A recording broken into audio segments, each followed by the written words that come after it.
আসসালামু আলাইকুম বন্ধুরা, আপনারা সবাই কেমন আছেন? এরকম হুটহাট রোস্ট বানিয়ে খাওয়ার পরিবেশটা মাঝে মাঝে একটু উৎসবমুখর করা যায়। আজকে আমি তেমনই করেছিলাম। দেখতেই পাচ্ছেন রোস্টের কালারটা কিন্তু দারুণ হয়েছিল, খেতেও ভালো হয়েছিল।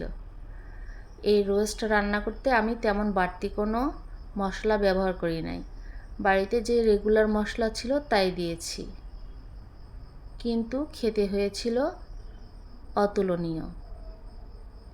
আমি প্রথমে মাংসগুলো সামান্য আদা রসুনের পেস্ট আর লবণ দিয়ে ভালো করে মেখে নিয়েছিলাম।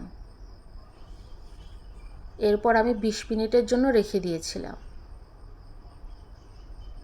এরপর আমি গরম মশলাটা রেডি করে নিয়েছিলাম। এখানে ছিল 10-12টার মতো লবঙ্গ, 3টা দারচিনি, 10-12টার মতো সাদা এলাচ, গোলমরিচ কিছু ছিল 2 টুকরো জয়ত্রী, আর ছিল 2টো তেজপাতা। এবার বেরেস্তার জন্য আমি কিছু কুচি করা পেঁয়াজ দিয়ে দিলাম। এটা আমি বেরেস্তা করে নেব, বেরেস্তা করে উঠিয়ে রেখে দেব। এটা আমি পরে ব্যবহার করব। বেরেস্তাটা দিলে রোস্টের স্বাদ দ্বিগুণ হয়ে যায়। এবার ওই তেলেই আমি দিয়ে দেব কিশমিশ আর কিছু কাঠবাদাম। এটা আমি তুলে রেখে দেব, পরে দেব। এই তো হয়ে এসেছে। ওই তেলে আমি মাংসগুলো দিয়ে ভেজে নেব। মাংসটা ভেজে রোস্ট রান্না করলে রোস্টের স্বাদ দ্বিগুণ হয়ে যায়। এই জন্য আমি সবসময় ভেজে রান্নারই চেষ্টা করি। মাংসটা উঠিয়ে নিয়ে আমি কিছু তেলও তুলে নিয়েছি। এরপর আমি পেঁয়াজগুলো দিয়ে দিলাম, কিন্তু আমার মনে হচ্ছে কড়াইটা পাল্টাতে হবে, তো পাল্টে নিলাম। এই তো পেঁয়াজটা আমি ভাজতে ভাজতে দিয়ে দিলাম গরম মশলাগুলো। আপনাদের আগেই দেখিয়েছি এখানে কি কি ছিল, দিয়ে দিলাম। এবার ভাজতে ভাজতে আমি দিয়ে দিলাম আদা রসুনের পেস্ট, দিয়ে দিলাম 2 চামচ জিরার গুঁড়া। মশলাটা আমি ভাজতে থাকবো। আমি এখনই কোনো পানি দেব না, কারণ এখন আমি ফ্যাটানো দই দিয়ে দেব। দিয়ে দিলাম 1 কাপের মতো টক দই।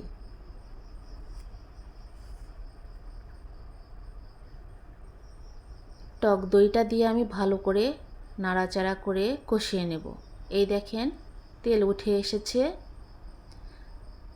রোস্টের কালারটা করার জন্য আমি সামান্য লাল মরিচের গুঁড়া দিয়েছি।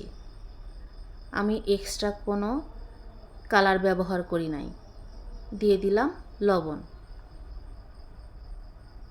দেখতেই পাচ্ছেন কালারটা কিন্তু অনেক সুন্দর হয়েছে।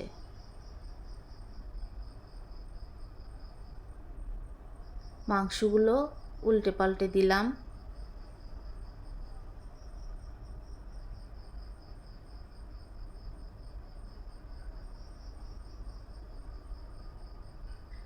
এবার দিয়ে দেব সামান্য পানি, কারণ রোস্টে আমি কোনো ঝোল রাখবো না।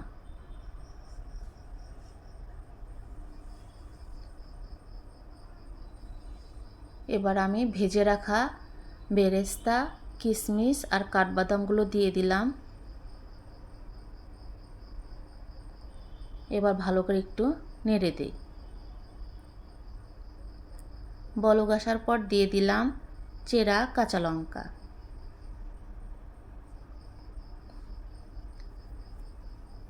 এক চামচ ঘিও দিয়ে দিলাম। ঘিটা দিলে রোস্টের স্বাদটা খুব ভালো আসে, অবশ্য না দিলেও হয়। এরপর দিয়ে দিলাম 1.5 চামচ কেওড়ার জল।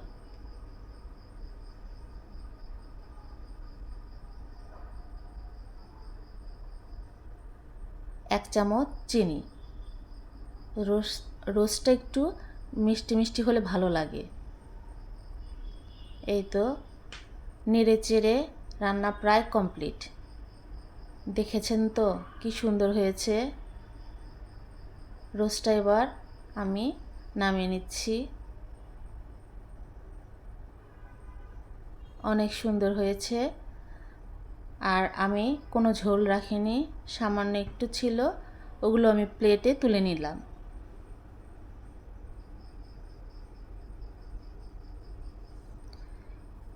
এরকম রোস্ট রান্না করে শুধু যে পোলার সাথেই খেতে হবে তা না, ভাতের সাথেও কিন্তু দারুণ লাগে। সাথে থাকার জন্য সবাইকে ধন্যবাদ।